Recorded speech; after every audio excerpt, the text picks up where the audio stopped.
Hey, Dave Fannin here with the Body Form Personal Training Fitness Boot Camps Monday morning quick tip. What comes first for weight loss? Exercise or diet?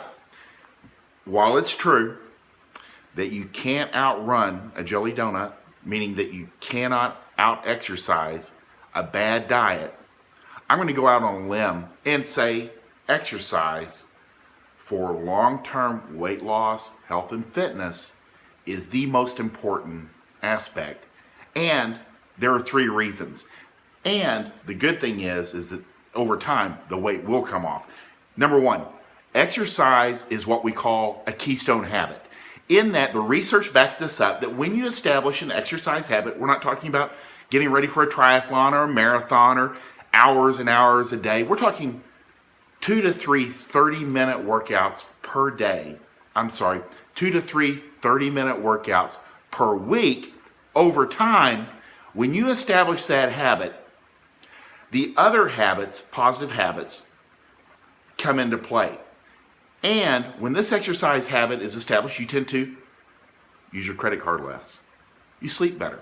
You have better interactions with your loved ones. Better interactions with children. These are all research and researched outcomes from establishing an exercise habit. Grades are improved. Interactions with loved ones are improved. People report taking more actions towards their positive goals. They eat less junk food, decreased alcohol consumption, and yes, better overall food choices. In the book, Younger Next Year, the doctor and the author said, get into the exercise. Over time, your nutrition will change, and then the weight will come down. Exercise first, because that exercise will carry over. In research, exercise is a habit that has carryover into other positive habits. You feel better. There's no downside. You'll tend to make more money. You'll get better promotions, improved grades. There's just no downside to establishing an exercise habit. And yes, it will make dropping the weight and changing your eating habits easier. And research also shows that when exercise is established, the weight that is lost during that period stays off longer. That's the key. More weight loss, and it's kept off longer, as opposed to what research shows is there's no carryover to improving your diet. When you improve your diet, there's no carryover to improved relations, better management of money, better sleep. None of these things happen, unfortunately. And that's why exercise is a strange, unique, keystone habit, that this one thing that you put into your lifestyle carries over and just enhances your life in every manner. And then over time, you can kick in the nutrition. Number 2, disease and accident prevention. After the age of 50, a better diet will not prevent 70 to 80% of accidents and disease that comes from aging. But exercise will. Exercise has been proven to prevent 70 to 80% of all accidents and disease that occurs after the age of 50. There's no downside. If you want to live a very long and healthy life, you have to establish an exercise habit. And that's just the way it is. And if you're 30 and you're like, well, it doesn't really apply to me.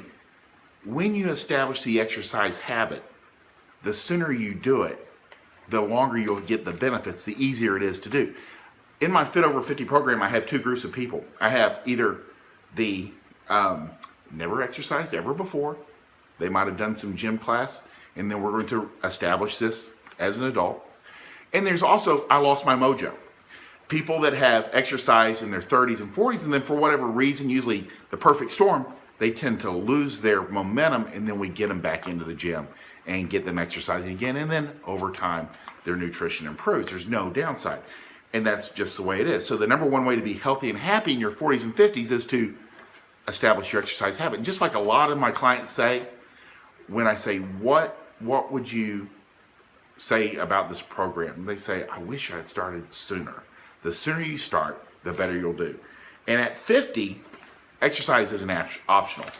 Your nutrition, I do get people in their 50s and 60s that are coming in. They have good nutrition, but because of aging, they've started losing muscle mass. sarcopenia for men. They have great nutrition, but they're losing muscle mass. So we start exercising and they tend to feel better. Your testosterone goes up, better hormones. And the same for women. They come in, they're unable to get down on the floor and get back up because they've lost muscle mass. And if you fall and can't get back up, you're in trouble. And as early as 50, 52, I'm having these people coming in with these issues. Exercise prevents this. It is a lifesaver. That's why what is the most important thing is exercise, and then over time, you can improve that nutrition and start dropping body fat, feeling better. There's no downside. But the exercise habit comes first. Then we work on the nutrition. And there's carryover. That's why, number one, if you're going to do one thing today to help you lose weight, you start an exercise program. Allow that to establish, then you can make some changes to the nutrition down the line. And something as easy as like walking around the block for 30 minutes, 20 to 30 minutes at lunchtime is how you establish an exercise habit. Walking is an excellent way. You don't have to knock out, a couch to 5K. You don't have to run a marathon. I even have doctors go, I don't have time. Can't train for a triathlon. 2 to 3 30-minute sessions per week gives you 90% of the benefits of exercise at the end of the day. And that's why when it comes to weight loss, exercise is number one, nutrition is number two, and exercise will help you with the nutrition. I hope this helps you. If you're like, where do I begin? 20 to 30 minutes per day, 2 to 3 days per week is how you get it started. If you like this video, like it, share it, comment below. I'm Dave Fannin with the Body Form Personal Training Fitness Boot Camps. Hope you guys have a great day.